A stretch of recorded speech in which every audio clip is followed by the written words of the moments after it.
Okay, perfect. So welcome all. Welcome to workshop 2 of the Jumpstart workshops. Yesterday, no, Tuesday, we spoke about sales prospecting and sales pipeline. If you missed it, you can still go and view those in the portal. We fixed it, so you can go and use your own Scribble login and get into the Jumpstart pack. It will be waiting for you in the dashboard. The slides, the recording, the templates, and also the what we call the cheat sheet. So this is a follow-up from the Tuesday's talk, and it's about sales presentation. So this is where we are. We are planning to have 12 Jumpstart workshop. These will be 1 hour, Tuesday, Thursday, every week for the next a month or so, so that we can cover the core, what we call a full stack bidding concept, which is like, let's move away from just focusing on proposals into how the sales works, how the capture works, and how even the marketing works, so that in the new normal, we all are prepared if things change, both locally in your company or in a much more macro environment like what we are going to see in the world economy. You'll be much more stronger position to say, hey, I know how to do that. So you have some slides, you have some templates, and you also have some recordings that you could refer to, so that I would love you to go and do bigger and better things. That's the whole point of this Jumpstart workshop. So today, as I mentioned, it's going to be the sales presentation followed up with a few other elements of sales. Then we gradually move into proposal part. Then we move into capture. Then we move into bid team management. And finally, we touch some concepts on digital marketing. And at the very end, we'll be starting to focus on LinkedIn conversations. Yeah, so that's where we are. So we are in the sales process. So we touched this in the sales prospecting meeting. So to recap, we are in the presentation stage. So what happened?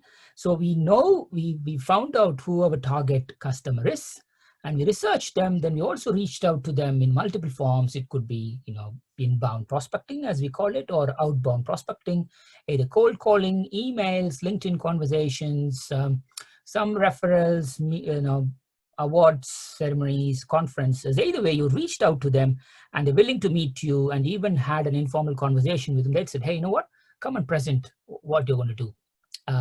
Or it could very well be you're part of the tender process and you're in the first very early stage, and they're still asking you to come and do a sales presentation. So in government sector, very rarely sales presentation happens, as you can imagine, but this is more or less on the commercial side. We are focusing on the commercial side. It could be a larger deal, smaller deal, but these are reflective sessions. As I mentioned, you can take a piece of paper and start to scribble what you're doing, but I would not.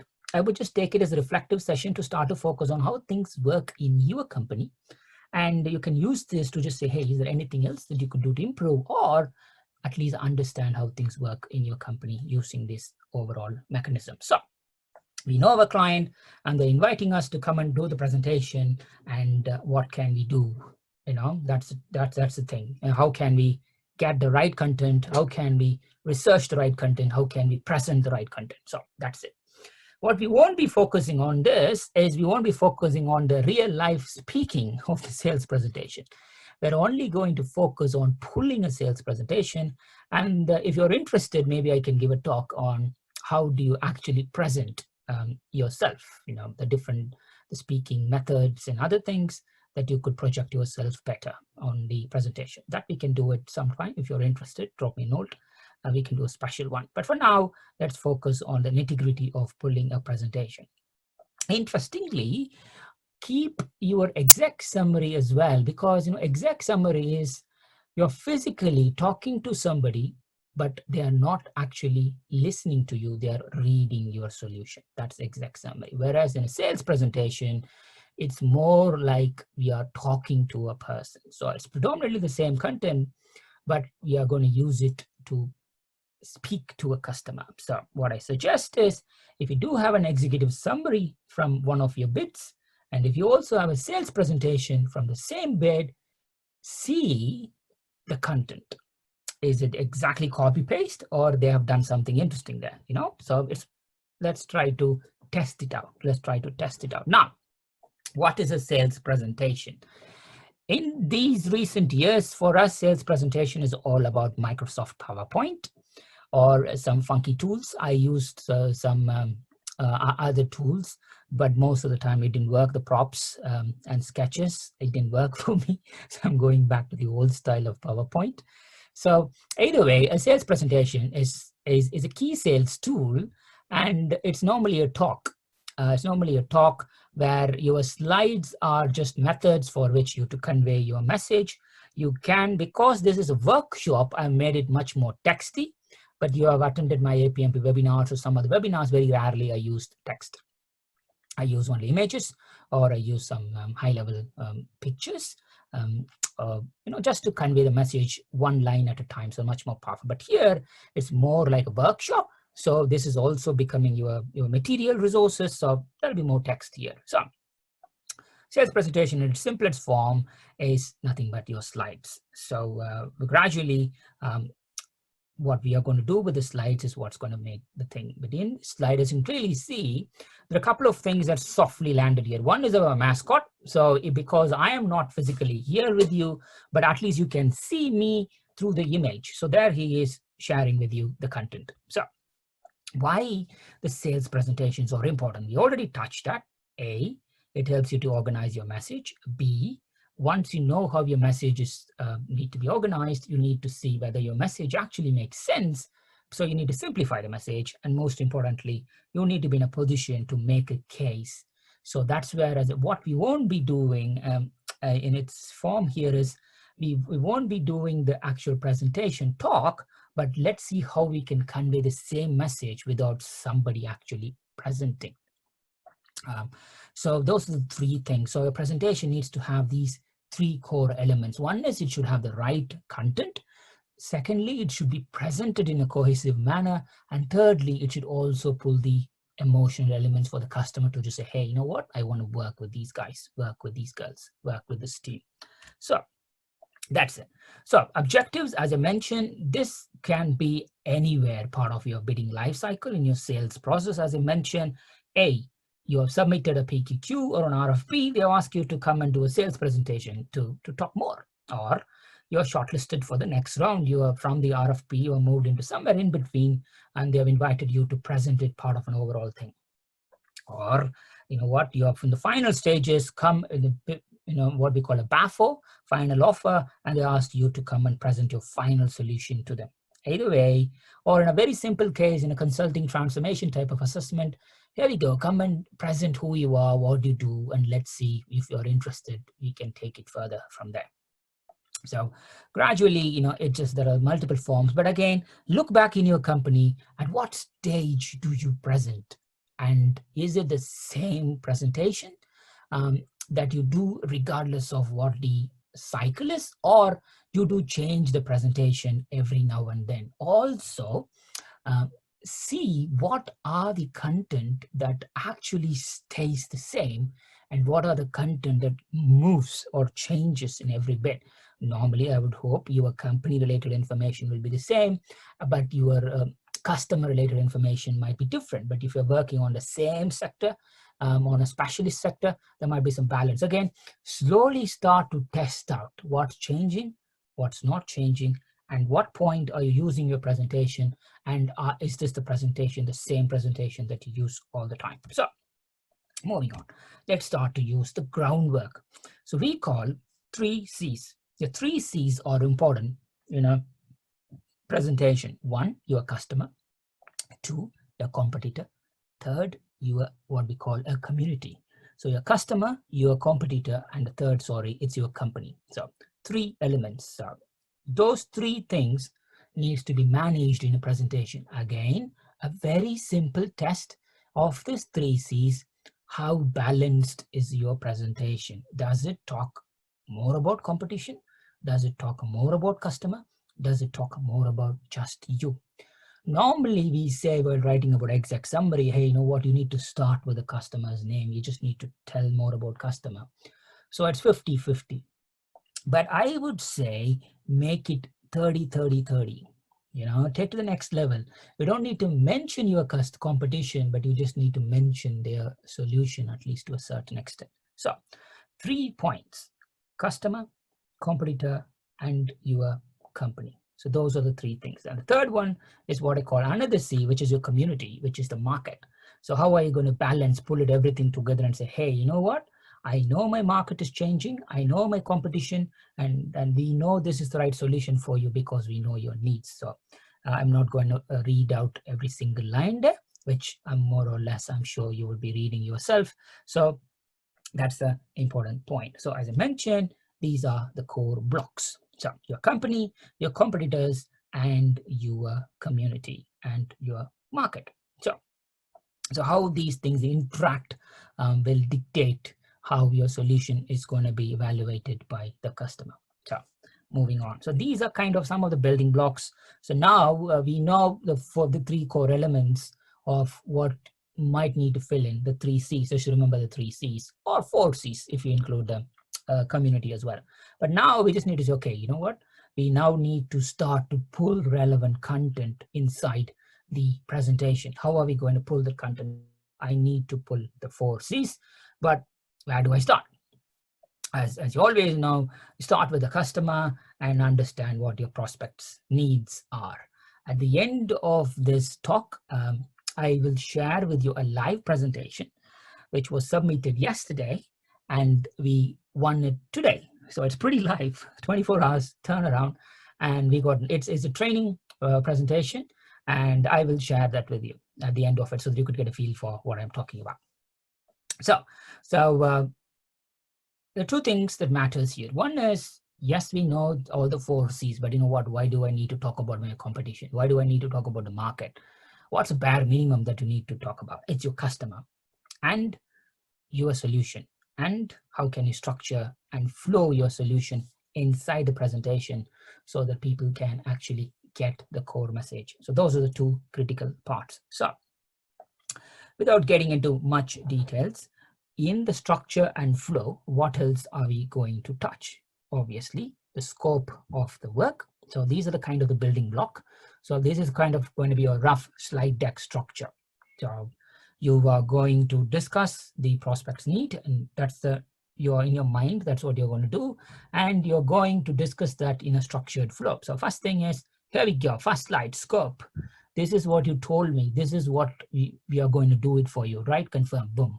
The second slide, you know what? This is a high-level solution in one line, in one page, in one diagram. So this is the problem, and this is the solution. 2 slides done. Now you gradually move from there to just put more and more meat towards your solution. When in slide 3, I talked about my solution. This is how I will do. This is when I will do. This is where I will do. And you just keep on moving with the details. So again, some of the comments here, you might be wondering, hey, I don't agree, don't make any specific preliminary suggestion to the prospect at this step. I don't even know what step this is. Again, this assumes that you have just met the customer, and then the customer has asked you to come and present your solution, or just present who you are, what you do. In a bidding scenario, obviously you need to come out with options here, but it depends on it. But the approach will be different based on where you are in the cycle, but at the very minimum, the scope, the solution, and detail the solution gradually. That's how we are going to do, and how we are going to talk about it. Yes, on 3rd, 4, every slide, when you talk about a solution, you just need to connect it to a benefit. I will share that with you, where the two kind of theme that came out in there is a pain point, and I'll share how I connected those pain points in that successful tender. And then cost. Never ever share the cost in the first few slides. You just need to have as many information that gives the customer the confidence that, let me listen to these guys. But in a real life situation, nobody will ask you to come out and present unless you give them a range of what the cost is going to be. So only a ballpark cost is what's in the mind equals the ballpark cost that you think you can deliver. Then you're actually going to go and do the presentation. But very rarely you just go with a blind presentation and then say, hey, you know what is this? That will work, provided you are just going to do an introductory presentation about who you are. Then, okay, that's interesting. Tell me more. What have you done? Who have you done the work? How much does the average cost? you know what, it's mostly on the conversation. Then you come and do the second presentation with the range that you confirmed with them. So either way, very simple flow, a 6-step flow: introduction, objectives and scope, bingo, your approach, followed by benefits, cost, and the end. And this is where you're going to remind the prospect why you are the best choice for the job. Normally, how we do that, we will put some testimonial, we will put some of our certifications, our success stories, and some of the emotional stuff that we have done, anything and everything. So that goes in there. So the high level concepts. Now, we know a high level content and we know what we need to research. Now we know we are going to design the slides. You might be laughing, hey, what do you say? It's not written here, as I mentioned. This is a workshop material. So I know I judge myself all the time. I need to preach what I do myself, but that's where we are. So designing the slides. Your slides needs to do these 4 elements in very simple form. It needs to do 4 things. What is it? It needs to introduce who you are, the know me. It needs to then build some trust. So know me, like me, trust me, buy me. Those are the 4 components that the customer needs to make out of your sales presentation. So that's the toughest part, because know me, like me, trust me, buy me in a slide deck. How are you going to make the journey in a slide deck? It's tough, but that's the expectation, provided you are moving from one cycle to the next cycle. So it's mentioned here and how you can do that, which is explain, prove, summarize, and influence. Again, I'm not going to go deeper on these concepts.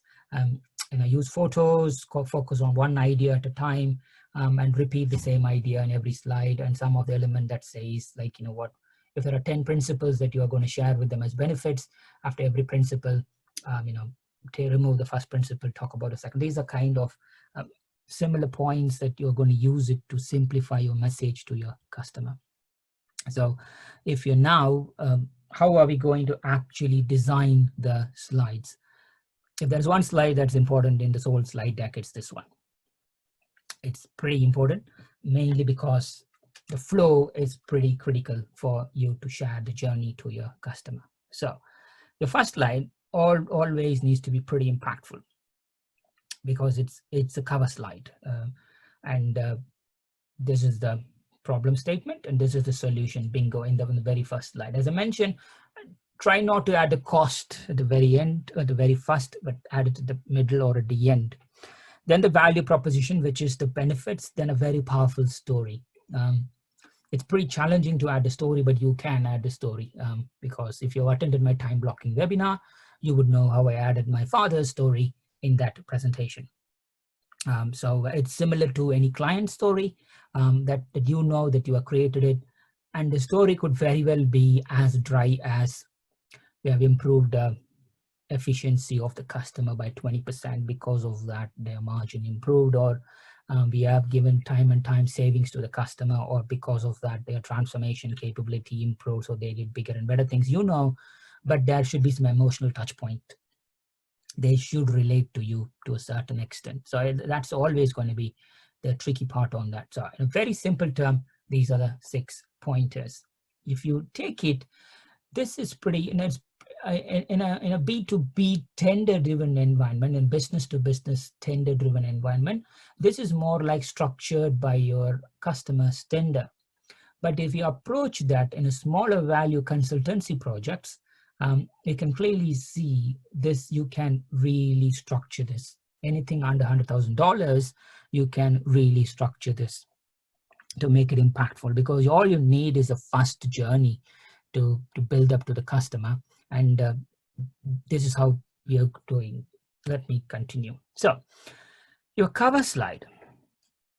So people always say an image is pretty critical, and because in our case, we use hexagon a lot.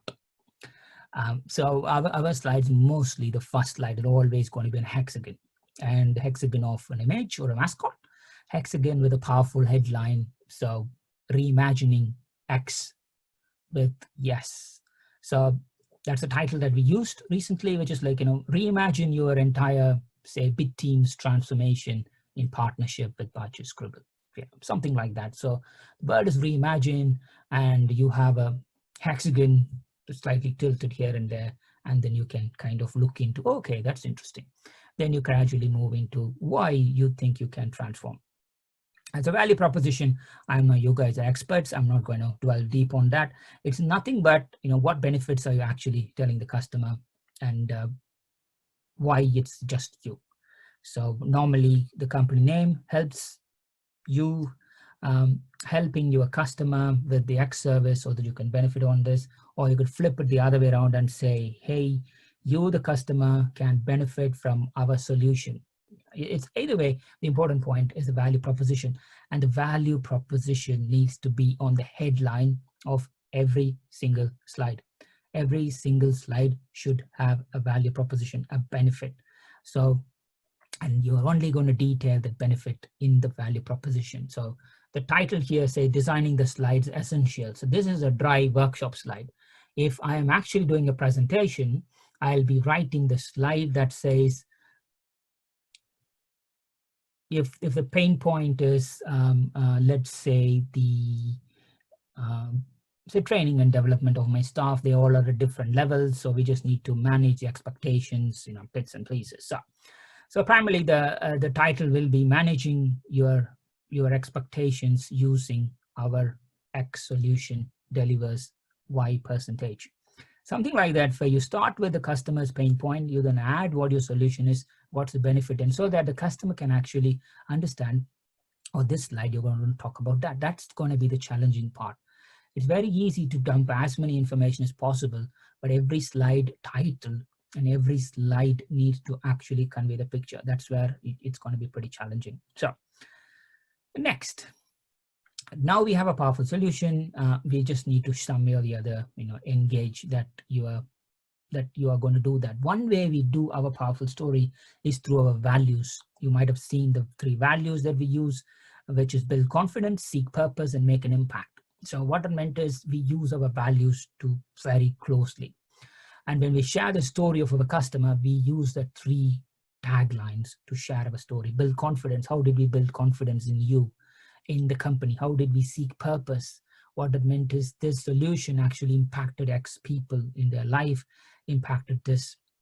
So you will see Baachu pledge, which is kind of, saving electricity, energy kind of with people, little steps, where instead of donating money, we donate doing, which means you promise to do something with us, we will give you savings, which means that's a powerful story, which means we give discounts, not to get something, but we give discounts if you promise that you will look after the environment. So we kind of, you can connect anything to everything these days, but it needs to be very powerful.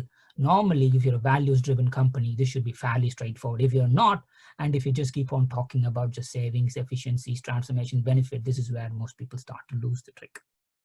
So enticing solution, this again is like, keep it simple, not more than 3 options, which is the compliant option, the preferred option, and then maybe an extra value-added option. I went full bang in giving them, you sit on the customer's shoe and tell them this is how things are going to work in the next 3 years, you already lost them. What's the immediate pain? Just fix the immediate pain. Then anything bigger and better, I'm sure you could help with them later. But for now, keep it simple. Don't give too much choices. Really speak about the exact pain point that they are talking about and make it easy and quick to understand. We already touched that, 1 slide at a time. Each slide shares a benefit, and we will move with examples where possible. So proofs, again, this is critical. Who are you to kind of do that? As it's kind of, I know I want to work with you, but not always everybody are early adopters. They would prefer if somebody else bought it from you and somebody else kind of got some results out of you. So they can then use it. Okay, so I'm not taking risk. So give me that proof. Or, if you're working on a very smaller projects, this where, people use trial, get a 30-day trial, or we will come and do a no obligation workshop, and, something that we will come and do for 30 days for free. We will do bits and pieces. So you are just to kind of reduce the risk from the customer. When you try to reduce that risk, then people will be able to buy. But again, the proofs means that, your testimonials, your previous references, referrals, and other things also go in there. So predominantly research shows that, you know, people buy from people. In our case, we have 100% referral, which means we are a referral, predominantly referral based company. In simple terms, people who do, you know, training with us, a foundation, they do all the way practitioner and even the professional with us. You know, it's a journey. Nobody has ever went to any other person. It's not like they are not great, but it's because of the ethos they believe in, and that kinds of tells you the proof. So you build your own community within your community, and then finally you just share the important story of the call to action, because now you listen to us, and you know, you have done few bits from us, and I think we kind of like you at this stage. Now call to action, you have to buy this with an X amount. Our quote is valid for 30 days, and anything else, you know, our next step will be you give us a purchase order, you know, you put all the stuff in there, or you know, get a sign off, anything. So predominantly these will be your 6 building blocks. So let me go back. So you have a powerful impact slide. Again, you know, having a format definitely helps, so that people will straight away see it through. Value proposition, every slide needs to have a powerful benefit as a title, and then that slide needs to talk only about that benefit, nothing more. Next one is powerful story. The story comes with your values and what your company does. And again, the more you kind of talk about that, the more it's better. Enticing solution. This is where you can go with the technical part and say why your solution is better than your competitor solution, or you could go deeper and other things. Proofs, the testimonial, the softer side of the customer, and your previous reference if they want to go for, and finally your call to action for them. So most people, they bring the summary to the front so that they say the answers as you already spoke about, the scope and the solution in the first slide, and then they go back and convey the scope and the solution as the last slide as well. So they reiterate what their solution is going to do for them, and finally they confirm the message. So before we kind of look into other things, let's also look a final part of, okay, what are the mistakes that you can avoid from doing a presentation? Obviously, I know we all want to do the right thing. We all want to spend 3 to 5 days just on a presentation, but we know we are living in a world where we just need to churn out something within 3 hours, 4 hours, or something like that. Or we might not get all the inputs. We might not know a lot of things about our own company, or even competitor, or even the customer. So we just put up a standard, what we call a capability deck with features, and we just put little bits and say, here we go, customer, just take it. So either way, the first point is not customizing for the prospect. That's what I talked about. And then next one is not making the PowerPoint visually powerful, which is full of text. Unfortunately, you know what, these days, we were doing a very interesting research, which we'll publish next week, just on a sector here in UK, where the reason the bigger companies are failing in the current new normal environment is they are focusing heavily on the graphics. They're focusing heavily on tactical stuff rather than strategic stuff, which means is this the right market for me? Am I doing the right thing for this market? What am I actually adding value to this market? Because people are churning tender after tender now in this new normal environment, there is not much kind of differentiation between one customer to the next customer. So that's where companies who have the identities will come out. Companies who just churn bids will struggle massively. So yeah, the way I got slightly distracted there, but the point here is visually powerful, and not sharing the deck digitally. This is an interesting point, because I did share the deck digitally because this customer was actually based in Singapore. So physically I can't. So what I did was I did a run through of the presentation. With the presentation, I sent them a recording of me talking it through with them. So the presentation, not integrating with the CRM. This is a technical one, because your CRM is where you get the information. Again, as we spoke last time, understand what CRM that you use and what inputs do you collect in the CRM, and how effectively that inputs are being used in your presentations and your tenders as well. I'm not going to go delve deeper on this because this is the core crux of the presentation. So I think that will be more or less the last part of the slide. So let me quickly recap from the first so that you are not missing out anything. We have 3 key stages. So this is the overall objective. We need to organize the message, and the message need to be simplified, and then some way or the other you need to move the audience. This is the overall theme. Before I start a presentation, I write these 3 things in my board and I look and test, you know what, is it powerful? Have I organized it enough? Is it simple enough? You know, I just look, this is just my reference point. Then I'll understand which stage of the tender process or which stage am I doing the presentation. Again, am I giving too much information, too little information? Again, I'll just sense check it. Next, now how much research do I need to do? How much ballpark information do I already have? So again, you know what, now I'm not even touching the slides yet. I'm just collecting as much information as possible. And now I'm thinking, okay, I have enough information about the customer. That's the main thing. I have enough information about my company, which you should have anyway. And then some information about the market, some comparator, so that you could come out with a blended solution. So then you're going to look at how you're going to present the content again, you're not even touching the slides yet. This is the second level of test before you start. Okay, I need to start with scope. I need to have my solution. Then I need to have high-level suggestions of how the overall benefits is going to work. And I'm going to have the cost. Then I need to have an end and close. So this is a kind of a second way of test that you can do it. Again, you are not even touching the slides yet.